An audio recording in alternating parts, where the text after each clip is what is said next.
جی ناظرین اکرام، آپ کو بریک کے بعد ایک مرتبہ پھر اپنے پروگرام میں خوش آمدید کہتے ہیں۔ اسلام کو اور جو ماڈرن ورلڈ کے چیلنجز ہیں جو ہمیں درپیش ہیں اس کے حوالے سے بات ہو رہی ہے، کس طرح ان کو فیس کر سکتے ہیں، کس طرح ان کا گلا کما کر سکتے ہیں۔ بہت خوبصورت گفتگو چل رہی ہے محمد حسین میمن صاحب کے ساتھ۔ تو ناظرین اکرام، اسی گفتگو کو ہم آگے لے کے چلتے ہیں اور جاننے کی کوشش کرتے ہیں کہ اس پورے سینیریو کے اندر ہمارا میڈیا کیا کردار ادا کر رہا ہے، وہ کس طرح لوگوں کے ذہن کے اندر اسلام بیزاریت کو فروغ دے رہا ہے۔ جی حسین میمن صاحب۔ میڈیا کا کردار اس وقت جو ہے بہت گھنونا کردار ہے،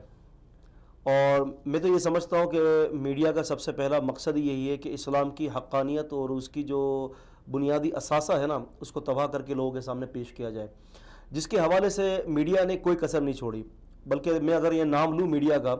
آپ یہ دیکھتے ہیں کہ رمضان کے دن جو ٹرانسمیشن چلتی ہیں، آپ دیکھیں لوگ روزے سے ہیں، عبادت کا وقت ہے، اور وہ کیا میڈیا کیا جو ہے وہ اپنا میسج چھوڑ رہا ہے، اور پھر وہاں پر آپ یہ سمجھ لیں کہ 4-5 علماء کو بٹھا کر ایک ہی نظریے کے 5 لوگوں کو بٹھا کر اور ایک مخالف شخص کو بٹھا کر اور کس طرح سے جو ہے وہ معاملات کرائے جاتے ہیں کہ جو اصلی بات اور جو حق بات ہے کتاب اور سنت کی، اس کو جناب علی جو ہے انہوں نے ایسا پیش کیا کہ یہ بات غلط ہے، اور اپنی تعویلات اور اپنی تشریحات اور اپنے من پسند مذاہب کی ترویج کے لیے اسلام کو پیچھے چھوڑ دیا۔ اور آپ حوالے اس میڈیا کے حوالے سے، میں صرف الیکٹرانک میڈیا کی بات نہیں کر رہا، میں آپ کے سامنے پرنٹ میڈیا کی بھی بات کر رہا ہوں، کیونکہ ان دونوں میڈیا کا جو کردار ہے نا اسلام کو ڈھانے کا، یہ آشکارا ہو چکا ہے۔ پرنٹ میڈیا دیکھ لیں آپ، الیکٹرانک میڈیا میں دیکھ لیں کن لوگوں کو زیادہ پروموٹ کیا جا رہا ہے، جو لوگ منکر حدیث ہیں۔ آپ دیکھیں جنہوں نے حدیث کا انکار کیا ہے، جو رسول اللہ صلی اللہ علیہ وسلم کی حدیث کی اصطلاحات کو تبدیل کرنے کے لیے ہیں، ان لوگوں کو لایا جا رہا ہے کہ جو الہاد کی طرف لوگوں کو لے کے جا رہے ہیں۔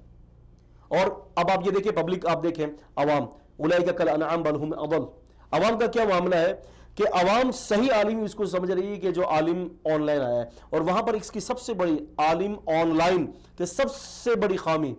یہ ہے کہ ان کے پاس لا ادری نہیں ہے۔ لا ادری نہیں ہے جی، لا ادری نہیں ہے سے مراد ناظرین اکرام میرا یہ مقصد ہے کہ اگر ان کو مسئلے کا علم بھی نہیں ہوگا نا تو وہ یہ نہیں کہیں گے کہ مجھے نہیں پتا، بلکہ وہ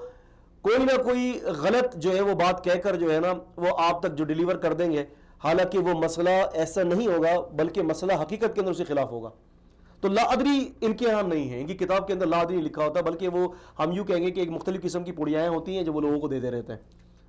اور بعض تکے بھی مار دیتے ہیں۔ ہاں تکا وہی لا ادری ہے نا، لا ادری جب آپ کے اندر نہیں ہے تو پھر تکا لگے گا نا، ٹھیک ہے، لا ادری ہوگا تو پھر تکا نہیں لگے گا، پھر آپ نے جو ہے نا اپنی جو ہے گفتگو کو جو ہے وہ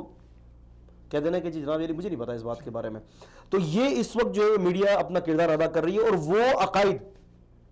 جو سلف صالحین کے خلاف ہیں ان عقائد کو جو ہے نا پھیلانا، اللہ تبارک و تعالیٰ کی وجود کے اوپر بحث کرنا۔ میں آپ سے پوچھتا ہوں کہ اللہ پاک کی وجود پر بحث کرنا چھ معنی وارد، کیا مطلب ہے کہ آپ اللہ تعالیٰ کی وجود پر بحث کر رہے ہو؟ اللہ تعالیٰ کی وجود پر تو بحث کرنا ہی حرام ہے۔ ہم اللہ پاک کے وجود کے اوپر تو اس سے بات کریں گے جو اللہ تعالیٰ کے وجود کو مانتا ہی نہیں ہے۔ صحیح۔ تو میڈیا پر بیٹھ کر اللہ کے وجود پہ history of God, what is the meaning of the history God, آپ کس اللہ تبارک و تعالیٰ کی ہسٹری پہ، اس کی ہسٹری ہے کوئی کیا ہے؟ اس سے پہلے کوئی نہیں تھا، اس کے بعد بھی کوئی نہیں ہوگا۔ آپ کس چیز کی ہسٹری پہ بات کر رہے ہیں؟ اللہ پاک کی ہسٹری ہے، اللہ پاک کے اوپر سے ایمان لانے کا حکم ہے۔ تو میڈیا اس قسم کی باتوں کو جو ہے نا پروموٹ کرتی ہے، اور پبلک کو یہ کہتی ہے کہ آؤ